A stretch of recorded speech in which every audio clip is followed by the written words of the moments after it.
The night was colder than she had expected. Rain tapped against the small window of the guest house like impatient fingers, and the wind howled outside as if the world itself was crying. Emily wrapped her thin sweater tighter around her body and stared at the couch she was about to make her bed. The cushions sagged. The armrest dug into her ribs every time she tried to lay across it, and yet she told herself she had no right to ask for more. It wasn't her home. She didn't belong here. After everything she had endured in the past year, she felt like she didn't belong anywhere at all. She turned her face toward the dim lamp in the corner, its flickering light painting shadows across the room, and whispered to herself that she would get through the night. Just one night. But from down the hall, a quiet voice reached her, a voice warm enough to slice through the cold air that surrounded her. "The bed is big enough for two," he said gently. Emily froze, her heart hammering, unsure if she had imagined it. But then she saw Daniel standing at the doorway, his tall frame leaning casually against the wooden frame, his eyes soft with compassion. He wasn't suggesting anything reckless or improper. His words carried only kindness, only the offer of warmth and safety. In that moment, Emily realized something she hadn't felt in a very long time. Someone cared enough to notice her discomfort. Someone was willing to make space for her in their world. If you believe in kindness, second chances, and the healing power of compassion, please like this video, share it with your friends, comment your thoughts, and subscribe to Kindness Stories. Your support helps us spread hope to those who need it most. Emily's journey to that living room couch had been long and painful. Just a year earlier, she had been a woman with dreams, a steady job as a school teacher, and a fiancé she believed would build a life with her. But betrayal has a way of ripping the ground out from under your feet. The man she trusted had walked away, leaving her not only heartbroken, but also burdened with debts he had secretly piled onto her. With nowhere else to turn, she lost her apartment, her security, and almost her will to keep going.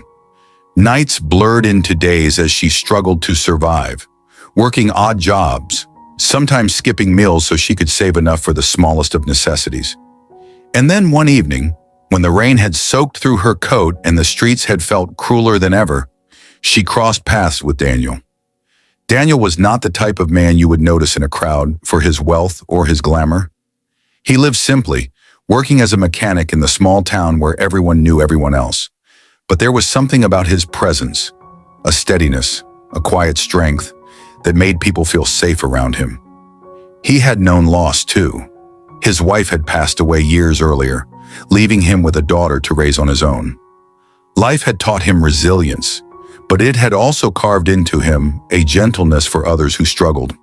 When he saw Emily sitting outside the closed diner that night, drenched and shivering, he didn't ask questions. He simply offered her shelter. The house was modest, filled with signs of a life built on love and hard work. Family photos lined the hallway, a child's drawings were still pinned proudly to the refrigerator, and a faint smell of motor oil clung to his jacket. Emily had hesitated at first, unsure if she should step into the warmth of someone else's kindness, but desperation often pushes pride aside. She had whispered a quiet thank you and followed him in.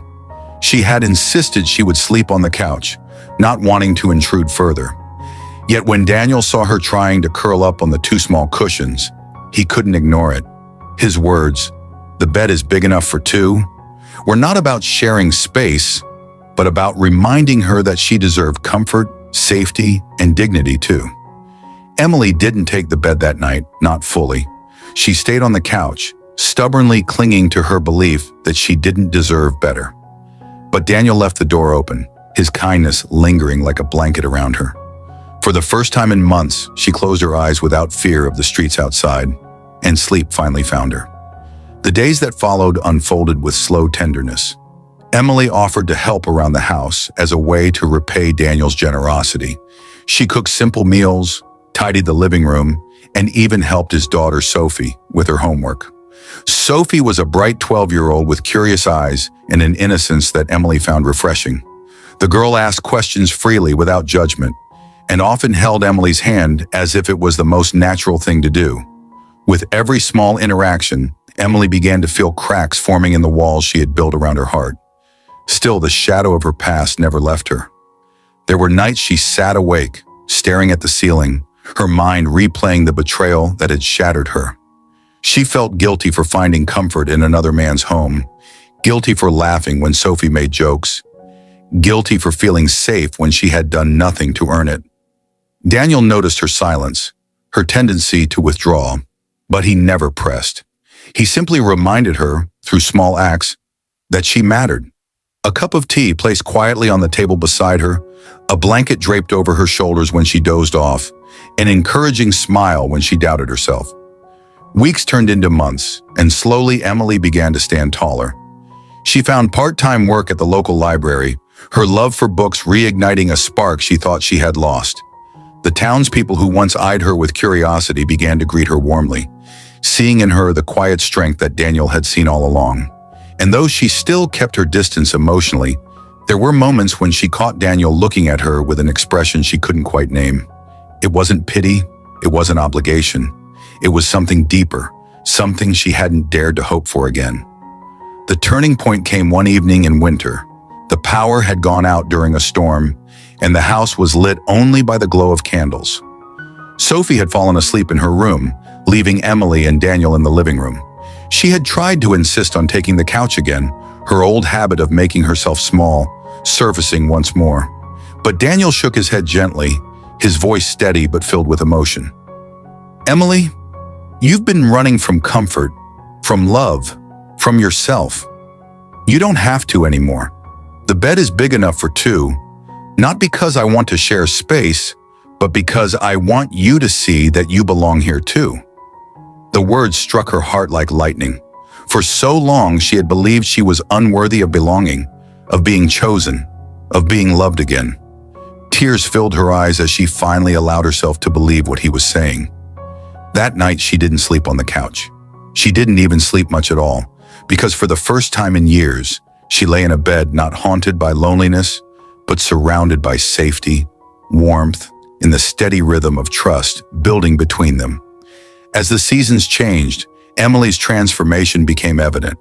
She laughed more freely, her shoulders no longer hunched under invisible burdens.